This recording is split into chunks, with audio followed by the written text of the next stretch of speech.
Costly of the NLDS from the Rockies last night behind a walk-off single from Mike Moustakas in the 10th inning.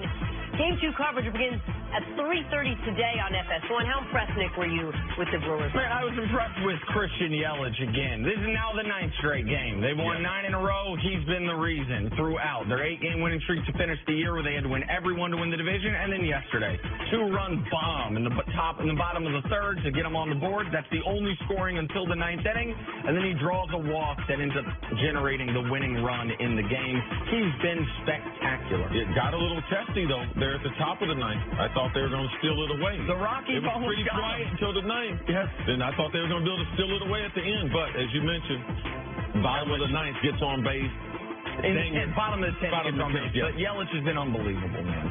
All right, moving on to Aaron Rodgers now. He was not happy with his offense last weekend after they only scored 22 points against a pretty bad Buffalo team. They'll try and get the offense up and running again against the Detroit Lions on Sunday. Packers and Lions. Nick, you expect the Packers offense to get back on track in this one? I do, because they have to. It's almost out of necessity. But you said something earlier when we were talking about this.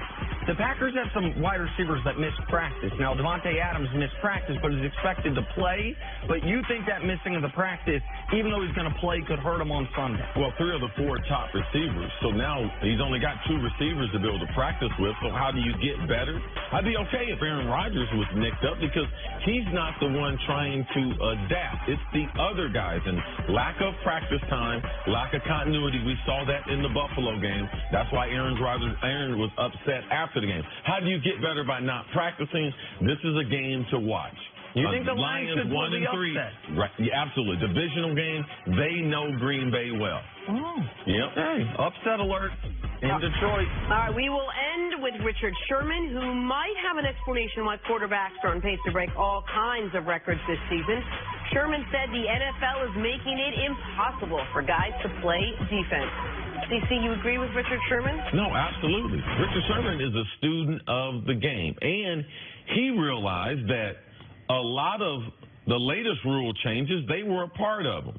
You know, their bump and run style, bumping people down the field and everything. The NFL changed that rule for a reason. The quarterback, we know that we have pretty much put him in a category by himself as far as the physicality.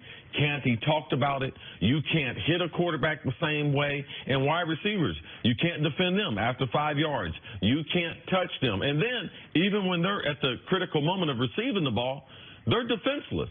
So you can't even hit them part of the way. So it becomes harder and harder to be a defender in the NFL. All the rule changes, for the most part, have benefited the quarterback and benefited the offense. That's why we're seeing the number of points, the number of touchdowns that we're seeing in 2018. It's because of all the rule changes. And it is going to make us to where we have to change what we consider good games and good seasons. You got over half the league on pace to throw for 4,000 yards. That's bananas. You've got a quarter of the league on pace to throw for 5,000 yards. Just for some context, only 5 people ever have thrown for 5,000 yards. There are 9 guys on pace to do it this season. Only one of them, Drew Brees, had done it before. But what I do wonder is if teams are going to, in team building and in game management, going to recognize this and who's going to get ahead of the curve. When I say team building, when it comes to the draft, and your concern about Josh Rosen, quarterbacks who have durability concerns at the collegiate level, is that going to start hurting them less? Because once they get to pro football, they are more protected than in college football. And then during the game, if you got to take this to a logical conclusion. If it's never been easier to move the football, if there's never been more points scored, then you should also have this year, and you haven't yet, had teams go for 4th downs more than ever. You have teams be more aggressive offensively, because if it's easier to accumulate yards now than ever before, then teams shouldn't be as afraid of 4th and 3s as they have been in years past. Like, it's not just the quarterback numbers. It's the way teams approach drives that, if this continues, will change. I'm not saying it's for the better or for the worse, but it's different. And it's Richard Sherman's on it in his analysis. Well, which is it? Is this good for football, what we're seeing? I mean, we love, fans love offense. They love scoring. Well, this is the thing. We have to adjust. You can't stay in the 70s, 80s. This is not your grandfather's football. The game has changed. I still enjoy the game. So my eye has changed, and the brutalness of the game has changed. So in doing that, I have to change because I'm still all about hitting a guy and hitting him hard, and I want to see what he's made of. And that pro football, that part, they're removing a lot of that. And when you say it's not the 70s or 80s, it ain't even 2014. Like, I watched the Denver Broncos with awful quarterback play. I know Peyton Manning was the quarterback in name, but not in play. I watched them win a Super Bowl. Why? Brutal defense. Just absolutely bare-knuckle defense. That was a few years ago. Like, I think that it's going to be tougher and tougher for that path to victory. The Seahawks, that when their Super Bowl with Aaron Rodgers, even though they had a good quarterback in Russell Wilson, that when we bring up, Dilfer and Brad Johnson, those teams, I think it's going to be much harder to win a Super Bowl that way as opposed to having a potent offensive attack. All right, moving on. To say the New York Giants need a win would sound like this. The New York Giants would need a win. Point your finger wherever you'd like. Their O-line, their quarterback, Odell. OBJ was frustrated during last week's loss, knows he can do better, wants to do better. This week, they get Cam and the Panthers. Here's Odell talking about his role on Sunday. Like I said, we missed the first quarter of the season. We can't have it back, but there's still another 3 quarters. It's about making the most of those. At any point in time, you could win 7 games in a row, and then you're sitting at what's our record? 1-3, 8-3. You know, you could have I always say this, you could have won the first 8 and lost the next 8. Like, it's just about when you catch fire. So, but there does need to be a sense of urgency to play better, do better, execute, win games. But there's definitely not a panic in my mind, my body, soul, my heart. I'm not panicking. All right, Odell isn't panicking, but see, what do you think the biggest challenge is going to be for this Giants offense on Sunday? I mean, who are they? And how do they establish an identity against this Carolina team defensively? Man, they've been good. They've been good for a long time. It's hard to run the ball on Carolina. And the Giants have to have more balance to help out that offensive line. Backing the quarterback up more to throw the ball, that does not help them.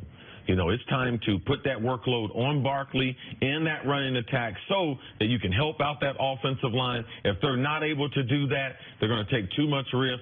I believe Carolina forces Eli into turnovers, and it's going to be hard to win games if the Giants turn the ball over, Nick. Especially when they're not turning anybody over this year. They're 25th in the league in turnovers. Well, at least they're also not sacking the quarterback. They're 31st in sacks. So we have focused a ton on the Giants' struggles on offense. The defense isn't making big plays. Like, that is one way to help your offense, is to give them short fields, God forbid, score defensively. They're doing none of that. And so right now you're a Giants team. I think you hit it on the head. What is your identity? You should be, theoretically, a quick strike offense. You got quick strike players. Odell, we know. He made his name not just with the spectacular one-handed catches, but with taking the most basic route in football, that quick slant to the house. We saw Saquon in his first game as a pro. That was his first game, right? Where he bounced it outside for 64 yards. Like, we know they have the playmakers to do it. I would like to see a little more creativity from their offensive coordinator, Mike Shula. And he comes over from Carolina. Dave Gettleman had him in Carolina. He and Pat Shurmur have to hive mind this thing to figure out why is it that a team, even with a bad offensive line, a team with the weapons that we have, and a quarterback even limited in Eli Manning, that isn't a terrible quarterback, why is it that it is a fight for us to break 20 points? Well, I think before you could figure out what your identity is, you have to know what you're good at. What is this Giants team good at that they could at least ride that lane until they get all the pieces back in place? Well, you would have thought it was their wide receivers. You would have thought with OBJ, Sterling Shepard, Ingram, that like these guys, Barkley, you have to include him. Like, they're going to be able to throw the ball in this new NFL short, accurate passing attack. That's the way they would be able to attack him. Barkley was not a dominant between the tackles runner. He was not a volume ball carrier at Penn State. So that part I didn't rely on. I knew the Nate Solder, him being acquired in free agency, I knew that was going to limit. I don't think he's a great football player. I think he's a good football player in free agency that warranted a great salary. I think the expectations that go with the salary, they don't match up. So for me, I was not as enthusiastic about that. when you move Eric Flowers from left tackle to right tackle, at some point you just have to, man, I made a mistake.